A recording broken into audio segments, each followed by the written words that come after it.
Much ado is being made of this trigonometry interview with Sam Harris in the clip, and I have to watch it a bit at a time because of how slow he speaks and circumlocucious he is in getting to his point.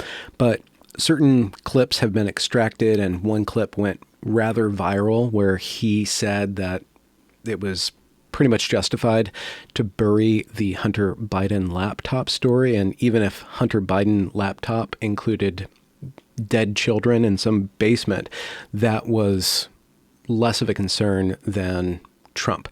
And getting Trump out of office justified basically denying people the information on making an educated, informed decision with regard to the Biden administration. Now, that was political hay that's been made for people who are on the right side of the aisle and who are feeling that they are standing against a corrupt media/government institution that some people call the cathedral, following Curtis Yarvin, that basically is doing everything in its power to maintain and extend its power. And it continues to do this. The government just passed a $700 billion infrastructure bill, or Inflation Reduction Act, which basically, if you go and you look through it, you'll see that what it's spending its printed money on is more government, and using terms like equity, diversity, and inclusion to basically pay a bunch of bureaucrats to go around and do more bureaucracy. So you have this huge institution that's controlling the media, and it's very evident that it's going to get its way no matter what you do, and that it doesn't necessarily care so much about the middle class or the lower classes. It'll prop up the lower classes, or say it's defending the lower classes in order to leech more power and money out of the middle class. So you have the Republicans, or the populist right, that's in an uprising against this and has used Trump to throw a spanner in the works and to upset that system. And Trump has not only upset that system, he's upset people who believe in that system. And one of the people who believes in that system is Sam Harris. So people are dragging him on the internet for being explicitly against their tribe and being okay with ends justify the means behavior. But there's something a little bit lower than that, a little bit lower than partisan politics, that I find particularly interesting with Sam Harris. Now, Sam Harris has had a long career spanning, 25 years now. He was involved in the new atheist movement. He has a lot of books out about atheism and meditation, and he has a lot of arguments against free will specifically. And I personally am not too enamored, to put it lightly, with atheism itself. It is a absence of belief, and therefore human beings' capacity to belief is given free rein to believe in other things, because while you might be able to take man out of religion, you can't take religion out of man, and it always pops up somewhere else. And with regard to what we call neo-Marxism or wokeness, that's one belief system that's going through the institutions and possessing the institutions because it favors these institutions. It allows wokeness, bureaucracy, DEI, CRT, SEL, etc., allow the bureaucracy or the state to do what the state does, which is to create more state and to encroach on the individual. There's a through line, or it seems like there's a through line to me, between believing in these institutions and not believing in free will. Or there's something just really odd about what Sam Harris said in this interview with Trigonometry, and I will link that in the description. It's fascinating if you can get through it and keep your wits about you while you do so. So here's something that Sam Harris said. You're not going to get worse than Trump if you pick at random. And, Hillary Clinton, for all of her flaws, was not worse than Trump. Joe Biden, we could have known Joe Biden was going to just be comatose in office, not worse than Trump, right? Kamala Harris, not worse. Like it's all, and again, it's not just a marginal call. It's just, these are people who are normal politicians who are so much more constrained by predictable machinery, right? There's such less of an opportunity there to destroy institutions that we have to rely on, right? With any of those people in charge, including a random person in charge, a random person who's going to be terrified at the responsibility of the office and default to expert opinion, across the board. Trump is an Alex Jones level figure for me. So with regard to free will, there is evidence that shows that when human beings make a decision, we aren't conscious of the decision until some milliseconds after we've already made that decision. It might be the case that with institutions, the institutions are what make the decision for us. Sam Harris has a scientific or a scientist position where the rational mind and the procedures of science can eventually explain everything. So there are these experts who are masters of these protocols that make sense out of things that should be trusted. Now, to what degree can they be trusted is one thing. To what degree are they infallible is another thing.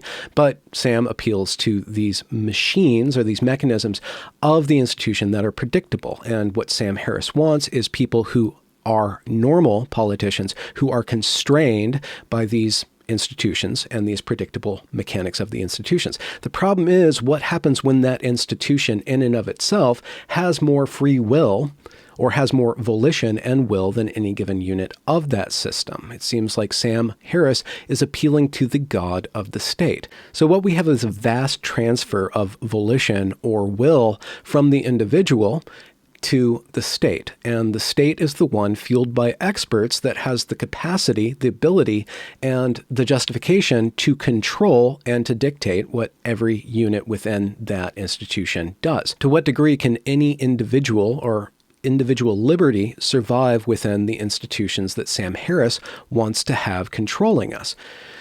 Can we do without institutions, however?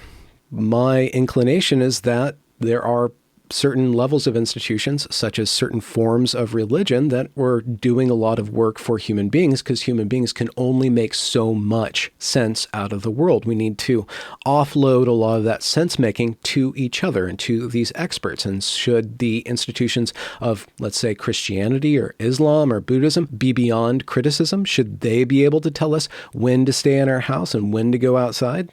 Throughout history, certain people within power within these institutions have directed people to very minuscule degrees, such as telling them when they can have sex or who they can have sex with, and regulating various different social activities. So some level of social regulation is absolutely needed. And in the absence of that regulation, people will invent something that regulates their behavior and then call that morality or ethics in some way, shape, or form.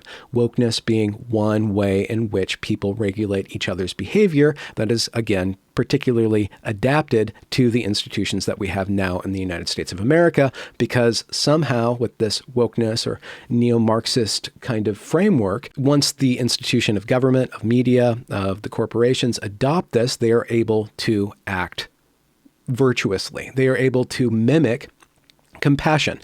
That is, in effect, what this diversity, equity, and inclusion rubric does. It allows the institution to seem more human, to affect compassion, to affect fairness. That fairness is not always fair, and it has certain consequences down the road. Same thing with Christianity. Christianity has a specific narrative that makes it seem as an institution to be very human-like, or to try to do the best for humankind by enforcing either softly or hardly, implicitly or explicitly, certain forms of behavior that then give rise to the spread of Christianity through the world. So ultimately, and this is a very tired point, Sam Harris still believes in a God. That God is the institution, that God is science, that God is a God of protocol. I don't think that liberalism in and of itself is functioning anymore. It seems to be the case that that which calls itself liberal is actually illiberal in fact and act. And somebody like Sam Harris, to what degree did his stripping of religion and his stripping of free will lay the groundwork for these institutions that have more free will, freedom of choice, than any given unit in it or under it, is an open question that I think isn't so open anymore, because he's explicitly stated that these liberal ideals are secondary to maintaining the system. You do the main body of a video and then you have to put a bow on it. So here's a bow. I woke up one Sunday a few months ago, and it was early. It was like 6:30, and I was wide awake, and something told me to go to church. And I hadn't been to church in a really, really, really long time. Last time I was in a church, it was probably in Europe when I was out there for one of my evergreen courses. I just fell in love with Catholic cathedrals, especially in France. I would just go in there, and then what do you do in church? I would just sit there and pray or feel. So I woke up this one Sunday a couple months ago, and I'm like, I have to go to church. So I look on my phone, and I find a church that I want to go to. It'd be a Catholic church, because I just don't know about those Protestants right now. I grew up Protestant. They trigger me, but the Catholic is different enough that I can kind of not know what's going on and feel and pray. So I went to the church, and just down the road here, and sat down. It was a little early, and I just kind of sat down, and I just got quiet, and I just started to just be aware or pray. And I looked up, and there was this stained glass window, and I don't know what it was about the window. It wasn't anything about the window, but I just started to bawl. I started to cry.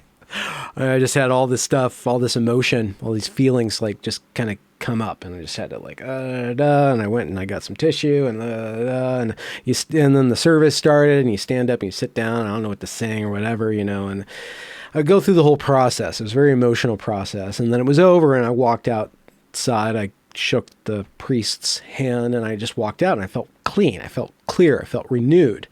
It was a great feeling. Like, I don't know anything about the service. I don't know anything about the belief or the situation itself, but that felt really good to me. And so I'm like, well, maybe I should start to make this a habit. And I started to look at Catholicism, and I checked out different other masses in my area, and they just didn't feel right. So it was just that one church just felt right. The pastor kind of lumbers through what is it called? We used to call it a sermon. I think they call it a homily or something like that. The singers aren't all that great. The grounds itself are pretty decent. It's not up to par with medieval France by any means, but it's just a nice place. And thinking about, well, if I make it a habit, do I have to believe it? Should I become a Catholic? Should I not become a Catholic? And I attended one of these adult conversion seminar things, and looking at all the beliefs and how they changed the order of their service, and why there's no more Latin, and the Trinity, and all these suppositions, all these things that are thoughts that people agree is the reality, is the belief.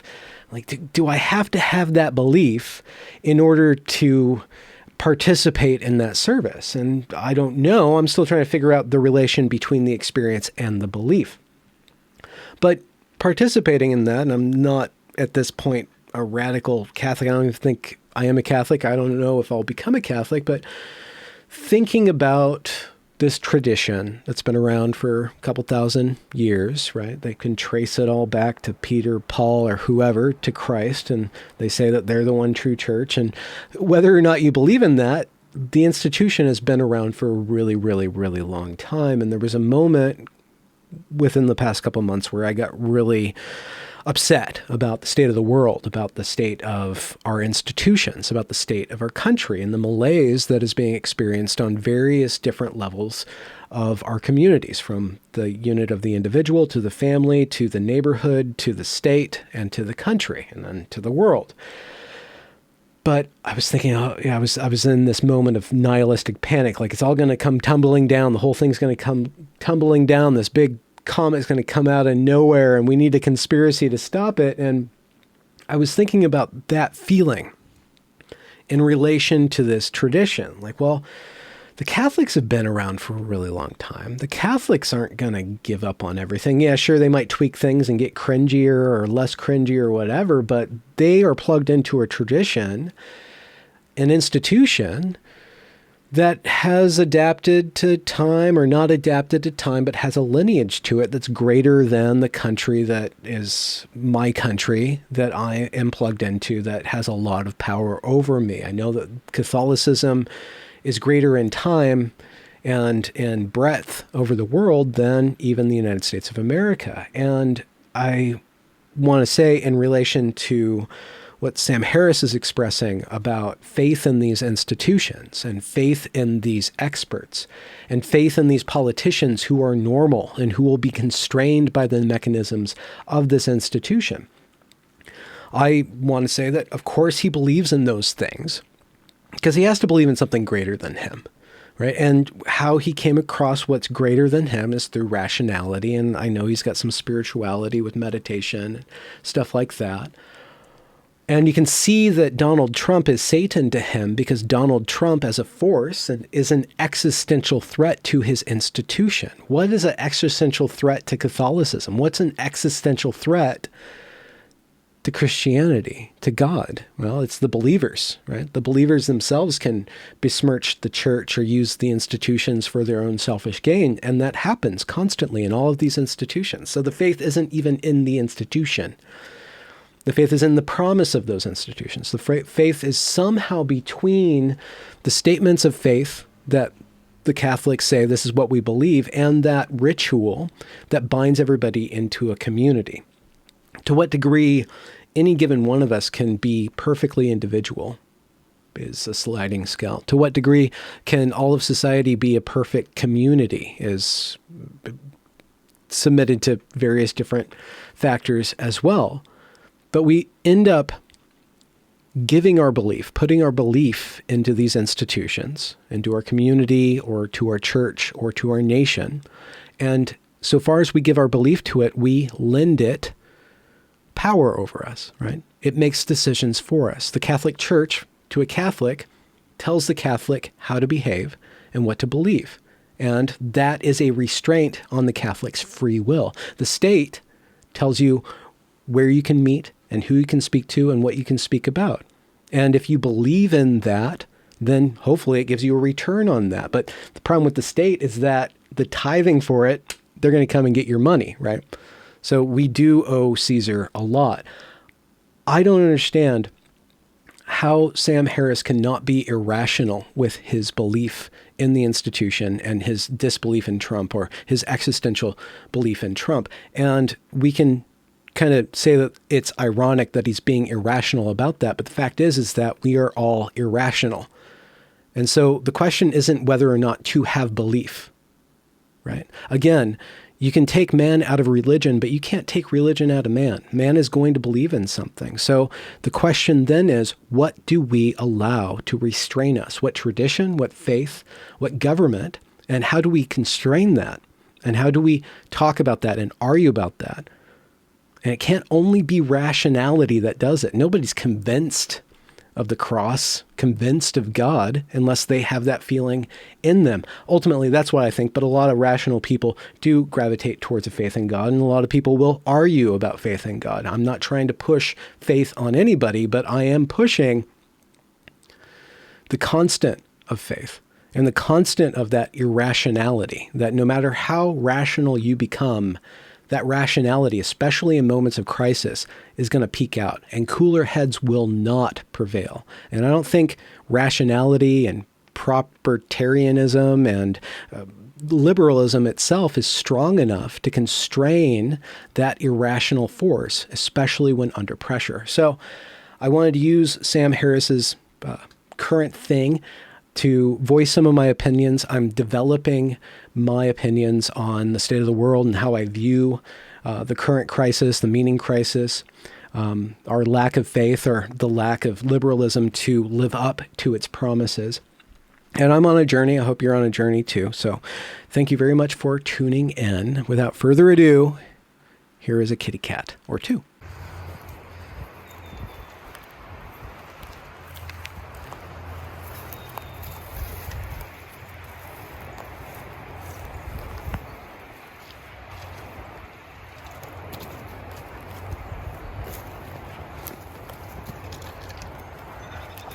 Buddy, what are you doing?